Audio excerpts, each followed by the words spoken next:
Yo, yo, yo! Hey legends!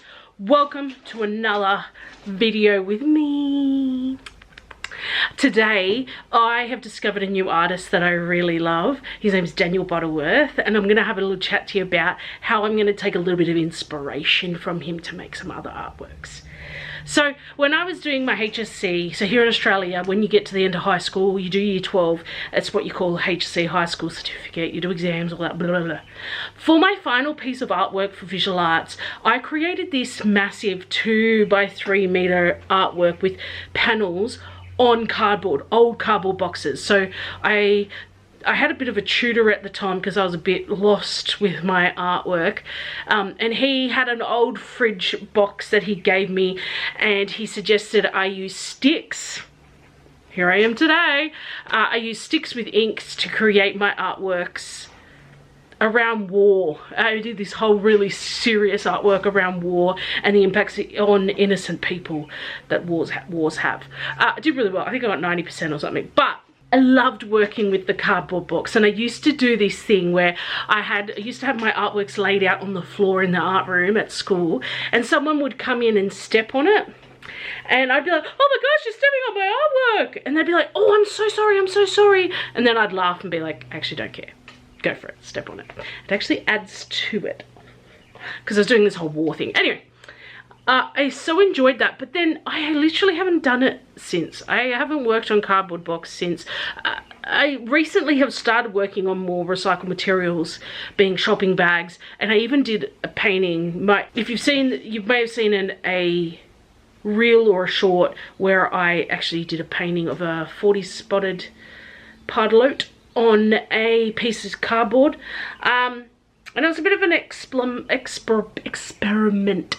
And because I really enjoy working on a cardboard box. So I was out at dinner with a friend the other night, and we were talking about how I've been moving into more recycled materials to use as my canvases. And she asked me, have you heard of Daniel Butterworth? And I went, no, I've never heard of this guy before in my life. So he is an Australian artist who works predominantly on old cardboard boxes, and I love it. I put his website here. I'll scroll through some of the artworks on his website for you. He basically doesn't hide that it's a cardboard box. So in one of the artworks, you can literally see the metal staples that are holding the cardboard box together. I love it. He's got all the signs still. So he doesn't paint the whole thing. He just does his artwork in the middle, maybe a little bit of background, and it's very loose and expressive acrylic painting on these cardboard boxes. And I just fell in love immediately. I love it. So I thought today that I would take inspiration from Daniel Butterworth and make some artworks on some cardboard boxes. Now I've got this cardboard box here. I painted it black because I wanted to use it at school. The kids were doing an exhibition, and I thought it'd be cool to stack black boxes and stick their artworks on the black box. Anyway, it didn't end up getting used. So I brought just these 2 big boxes home that I painted black on one side. I'm like, you know, I'm going to use them, but I'm not going to use the black side. I'm going to use the other side. As you can see, I already ripped off last night. Ooh. I already ripped off last night one of the flaps. You can see there. Ooh. So yeah, I'm going to use cardboard boxes, and because there's stacks of cardboard boxes at the moment around my house, I've currently got a stack of cardboard boxes. Why, I don't know. I think I've been trying to get ready for Christmas and buying presents early, so we've had parcels and things like that. So I've got stacks of boxes around, and I'm going to do it. So I'm going to do I kind of start a bit of a series that I've been planning in my head, and I just haven't started yet, where it's around endangered animals. So the other night, so I've got a heap of critically endangered animals in Australia. So I went on to Wikimedia Commons. You know, I love that website. Royalty free, lots of royalty free pictures up there. And I got as many critically endangered species of animals and like some pictures. So I printed them out so that I can have them ready to roll. I print my pictures because A, I do workshops, and so it's easier just to have a heap of little pictures for people to pick and choose from.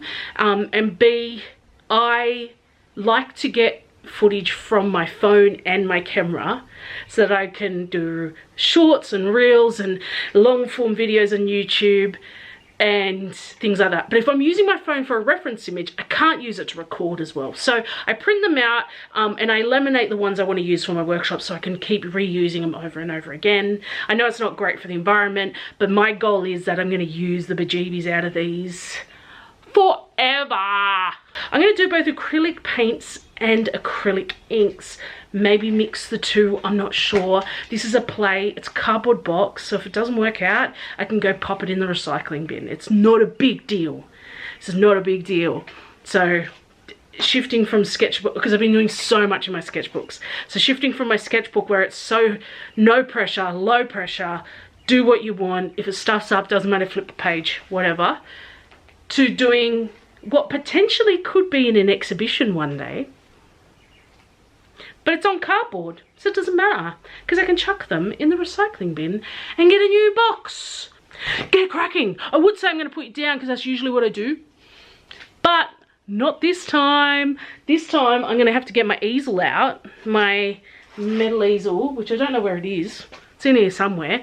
And set it up with a board so I can, or maybe I should tape. I don't even know exactly how I'm going to do this. Ah!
So I had so much fun doing artworks on old boxes.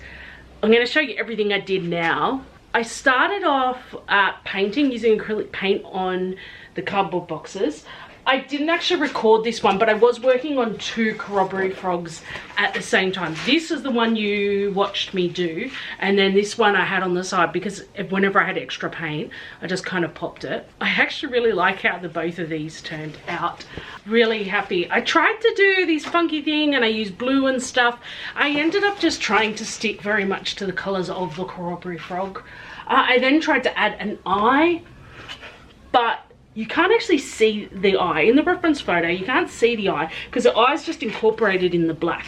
So I added some little bits of shinies and that's it. Because I didn't want it to look cartoony. I wanted it to look like a Southern Corroboree Frog. You know what I mean? So, did some acrylic and then I thought, alright, let's go with my all-time favorite old acrylic ink. So I started small for this one because it's been a while since I've done ink on a larger scale. So I did these 2.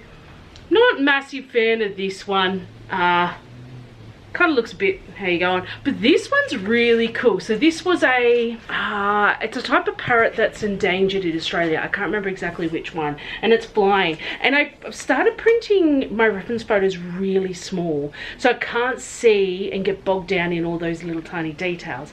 But look, and at the time I was like, oh, I don't know about it. I used sepia ink because I don't know why I buy colors that I don't like. But anyway. And I actually really like how this one turned out. At the time I hated it. I thought it was really, how you going? But I actually really like how it turned out because you can see that it's a bird flying that way. So yep, that one's really cool. That one's probably going to go in the recycling bin. That's fine. That's fine. That's the whole point, isn't it? Then I thought I'd do a big ink drawing. Now, I'm not sure if this one's finished because looking at it from there, it's hard to read from far away exactly what it is. So I think I'm going to have to keep working on this one and keep adding layers. I was trying to go for this whole, the negative space also tells me what the picture is. But I love down here, but whereas up in that corner it's very bare and I'm not sure about it. So I think I'm going to add more layers to this one because I do like kind of where it's going as well. So I think I'll add some more areas like this where I add the water to the ink as well. Maybe, because then I tried to add a little bit of yellow in because this is a Carnaby's black cockatoo and they've got these like yellow patches on their cheeks, so I tried to do that, but I'm like, I'm not sure. I think we're gonna have to add more layers because I do like where it's going, but don't think it's quite there yet. Nearly. Then the next one happened. I thought, let's keep going. I've done acrylic paint, I've done ink, let's go. What else do I like drawing with? Let's get some charcoal out. And I made this one. Again, I'm not entirely, I can't remember exactly. I print out all my reference pictures and I write where I got each picture from, what animal it is and everything. So on the back of this one it has got it written, I don't remember though. This one's not an endangered species, so, but I actually, there's some really nice parts. I love the way the wings ended up. So I used a couple of different types of charcoal and I used an eraser. I'm not sure about its face, but that's similar to what its face looks like in the reference picture. But again, I think charcoal is really cool, and I don't even mind that you can see these corrugation lines. I think that's really cool. Okay, and then my last one, because I thought, right, well, let's try a bit of the old ink tents. This is the first time I've ever drawn this animal. These are critically endangered. They're a, what are they called? It's a spotted handfish. So this is a spotted handfish that's critically endangered in Australia. I don't know if the drawing really does it justice. I didn't quite go loose enough, I don't think. I actually wouldn't mind seeing this in charcoal, doing this fish again in charcoal. It's gonna be on my, not in the recycling bin just yet. pile. I'll see how I go, and maybe if I add more layers, maybe if I add more colors, because I've got heaps of Inktense blocks. Whoop. So I thought I might, we'll just see. I didn't feel like the indigo was dark enough on the cardboard, so I'm wondering if the black Inktense would actually be better. I like it though, I like it. I had to add the white because it actually had quite a bit of white on the fish, and I lost a lot of that because I added too much Inktense. I seriously loved every bit of this. Oh, do you know what I should do? Maybe if I add on this one, try it out, maybe I'll try on a smaller one, maybe if I do a bit of mixed media and add some charcoal on it. Or even Inktense. I'll get the black Inktense out. Oh, that's a good idea. It just brings me back to what it was like when I was doing my HSC and doing my final piece. I just loved using the cardboard because it didn't matter if it fell over or broke or whatever.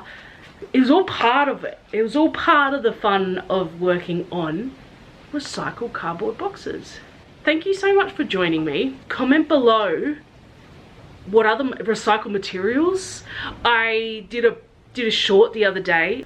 Someone said that they use the inside of a cereal box. I'm like, wow, that's cool. I'm gonna try that too. I've got some empty cereal boxes inside. So what else should I draw on? Give me your ideas, give me your tips and tricks. Thank you for watching. Don't forget to like and subscribe. Liking my videos goes a really long way. Thanks for joining me. I hope you enjoyed this as much as I did making it. Bye! If you want to see me make a sketchbook out of recycled shopping bags, watch this video. Ooh, it's a goodie.